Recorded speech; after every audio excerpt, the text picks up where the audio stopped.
Hey guys, hope everything's going well. You guys know the drill. Smash the like button, subscribe if you haven't, and comment down below.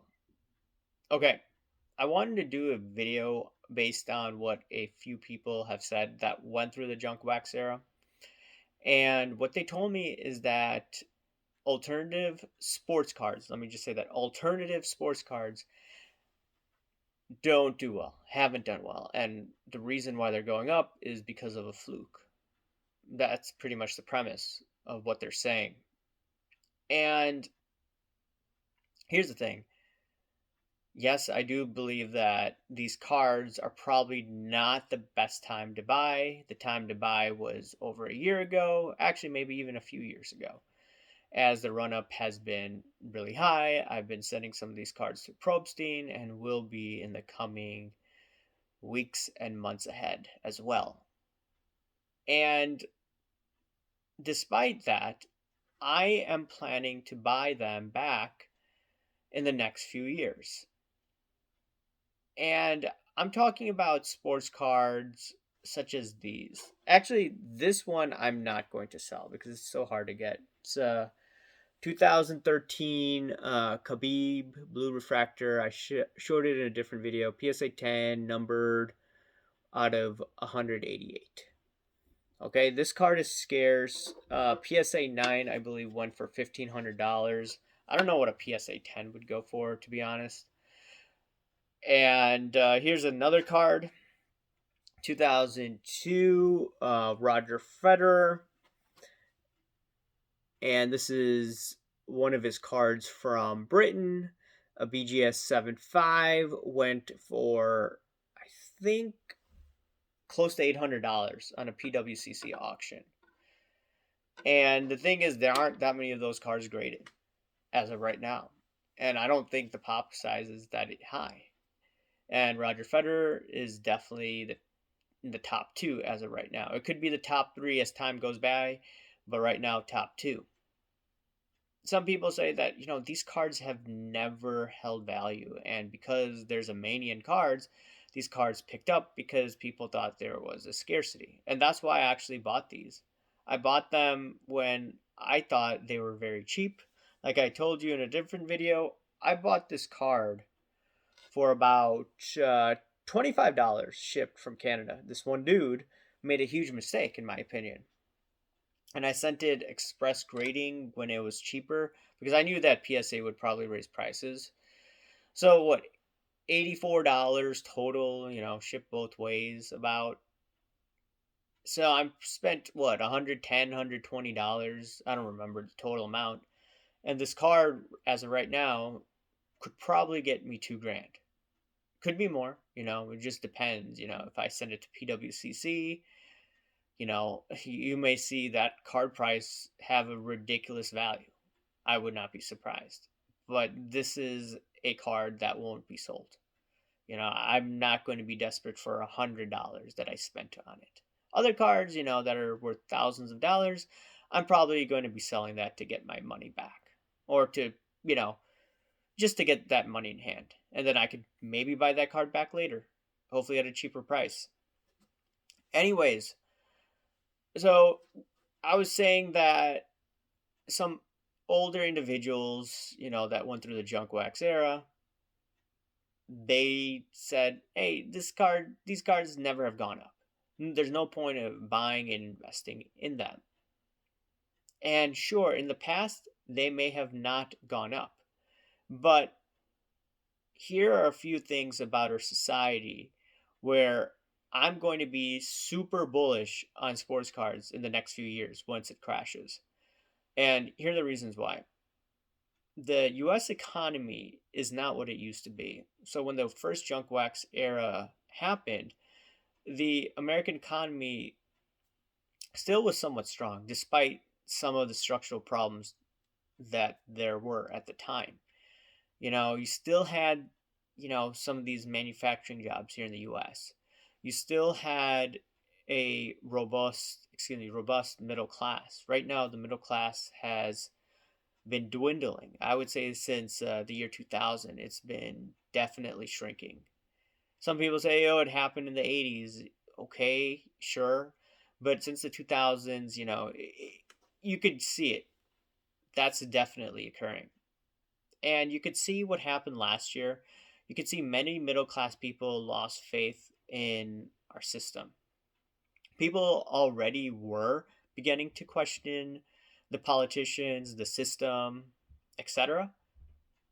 Now that was widespread after how everything was handled during the COVID situation.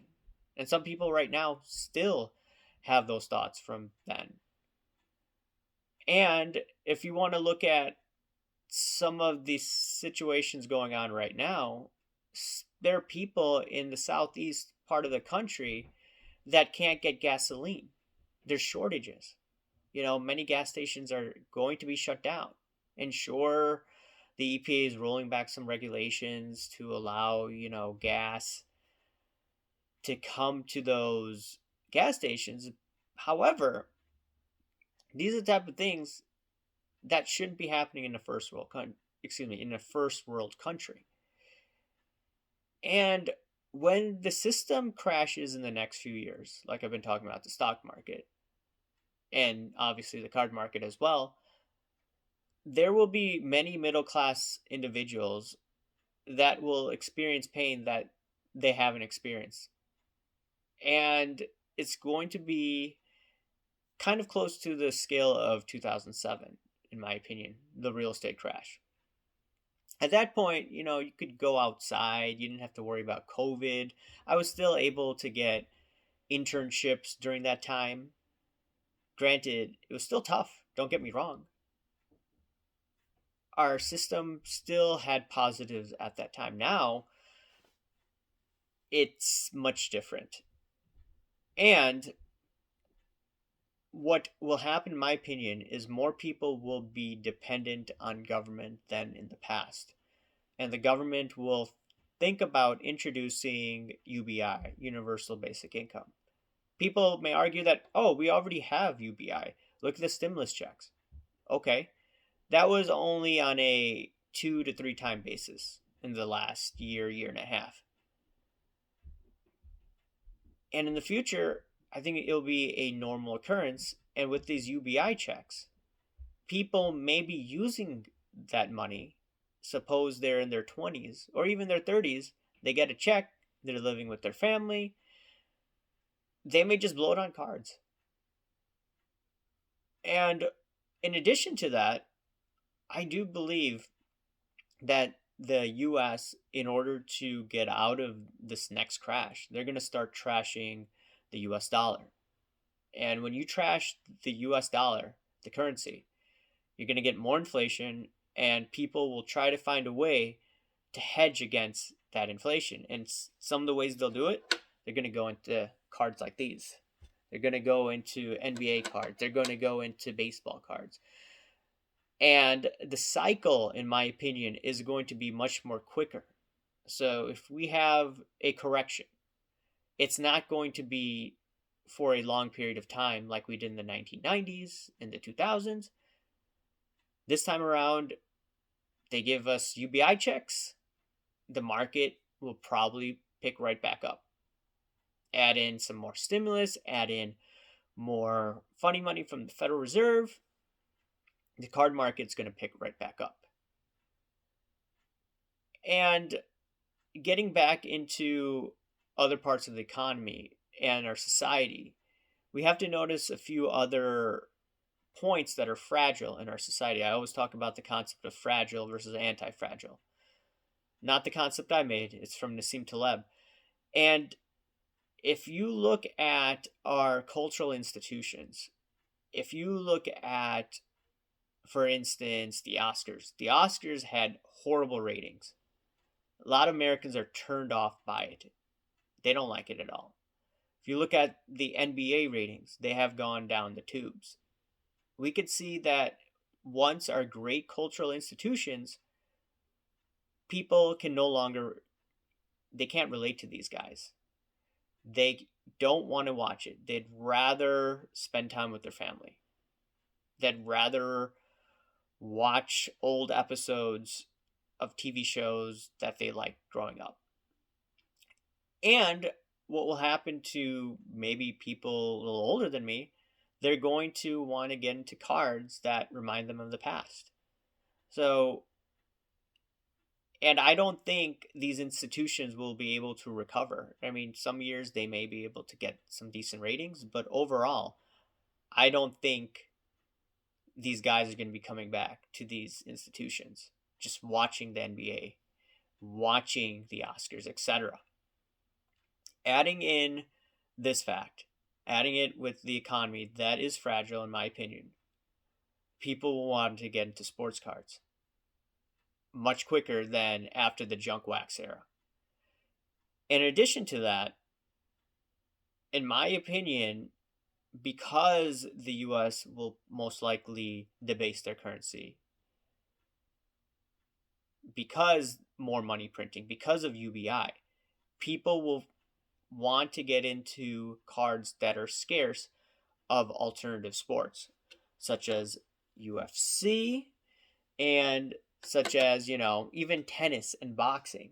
And I have a boxing card, Mayweather card. I may sell that just to recoup some profits for now, and I may reinvest in the future in Mayweather. Now, that Mayweather card, the 97 card, it's hard to get a hold of. And sometimes you may have to overbid on it against others. Adding all of these things together, it makes me very bullish long term on alternative sports cards. And, if this was the 90s, I don't think that could be the case. However, we're in a different ballgame now. We're in a situation where the media is making people not like each other.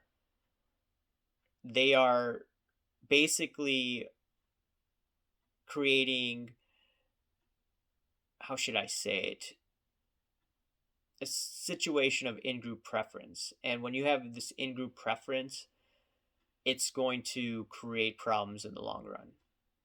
And that's not good for the society of the United States.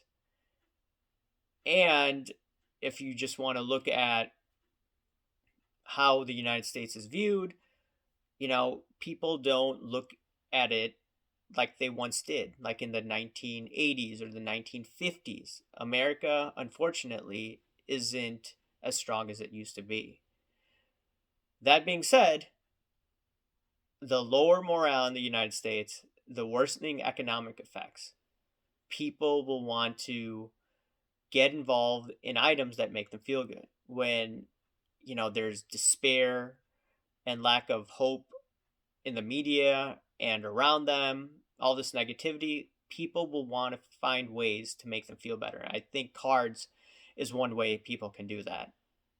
And especially, people may try to exploit the fact that some of these alternative cards from the 2000s, those cards may hold up very well in the future. And that's going to be on my buy list in the coming years. I don't know what you guys think about that. Anyways, guys, let me know what you think.